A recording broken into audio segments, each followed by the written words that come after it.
Hi everyone.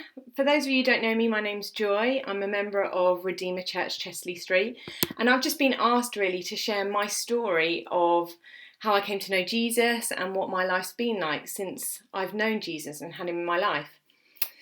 So on the surface of it, this story may not seem dramatic or have anything massively out of the ordinary in it, but I believe it's worth telling it because for me to stand here and say that I love Jesus and that I will choose to follow him for the rest of my life means he did something extraordinary in me. And actually, everything he's done in my life so far is worth shouting about. He is worth shouting about. So I was brought up in a Christian family who prayed for me, gave me sure, solid foundations in Jesus and what the Christian story was about.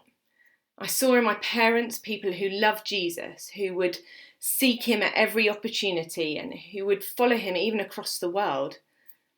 My parents would always say to me that following Jesus was an adventure, and I saw that in their lives. However, even though I could see it for them, it wasn't actually real for me at that point in time.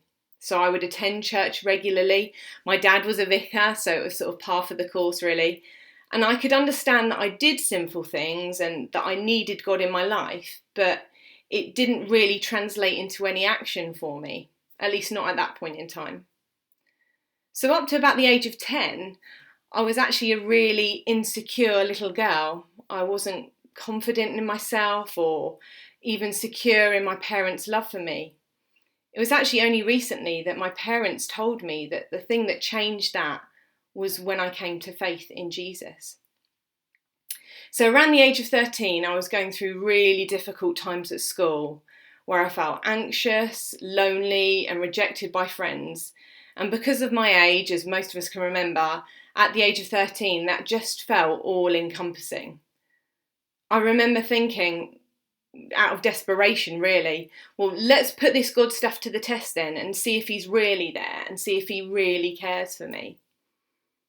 And over a really short space of time, as I cried out to God for help, I saw him increasingly answer my prayers from very minor, sort of on the surface of it, trivial things to increasingly larger and larger things, each time answering every prayer that I brought to him. And at the beginning, I think as most people tend to when they start this journey, I just thought it was really coincidental. But as I began to ask him for bigger and bigger stuff, I realised that not only that God was there, but that even though he created the whole universe and everything that we can see, he was also completely invested in my life, the big and the small of it. And that just blew me away at the time, and actually has continued to as I've got older.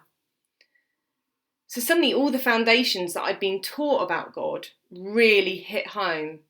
And I understood in my head and my heart who Jesus was, who he'd created me to be, that I was loved and accepted. And actually, even though I hadn't always sought him or lived my life in the way he might want me to live, he still died for me. And that was just incredible.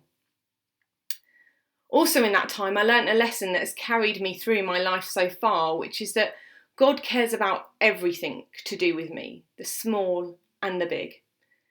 My parents used to tell me that if something mattered to me, then it mattered to God, and that's always stuck with me.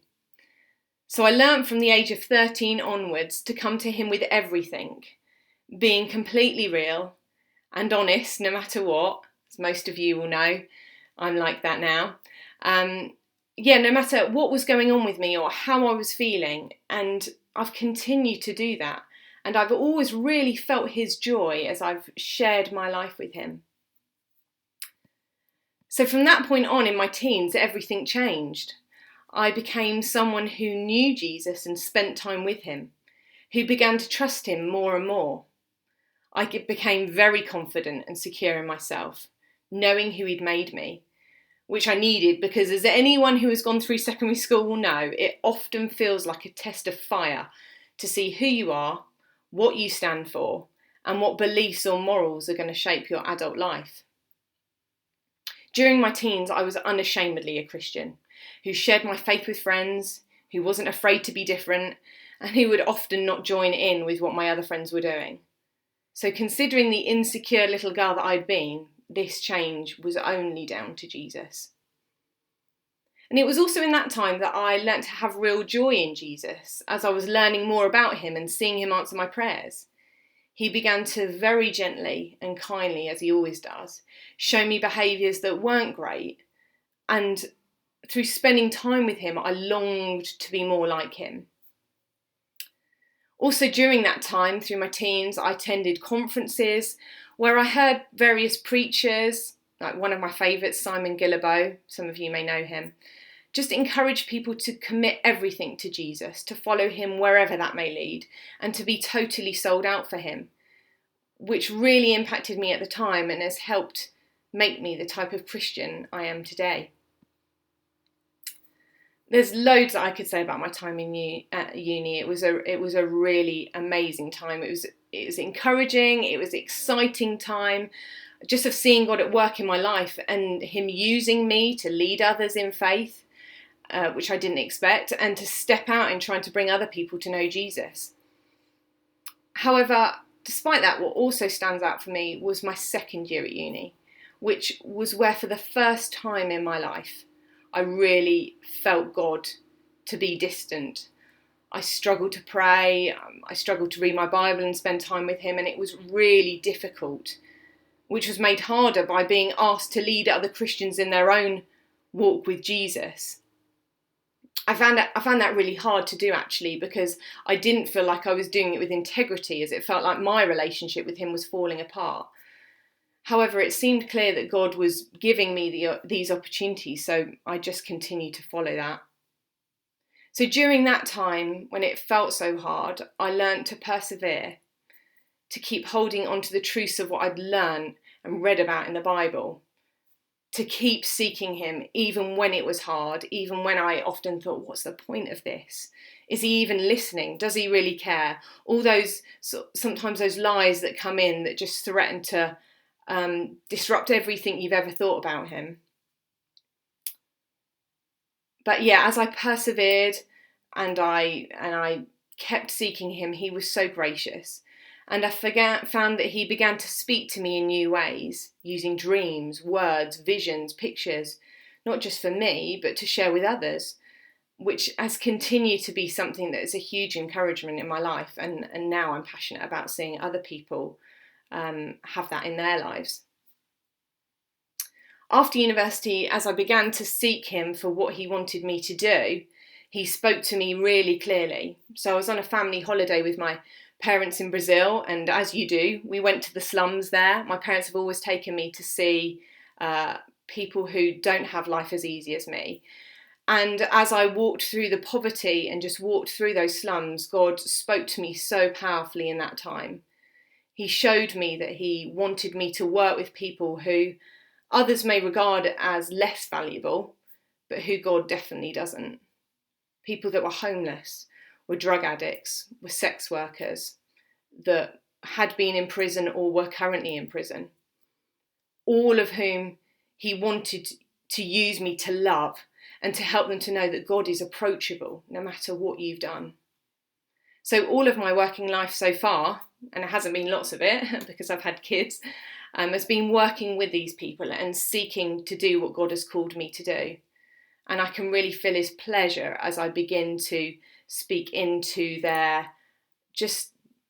feelings of worthlessness, to be able to remind them that God loves them and cares about them and that he gives them chance after chance. That's really powerful. So since then, God has blessed me abundantly with a husband who's perfect for me and two wonderful children who I'm seeking to share Jesus with. But even through all of that, Jesus has remained my first love.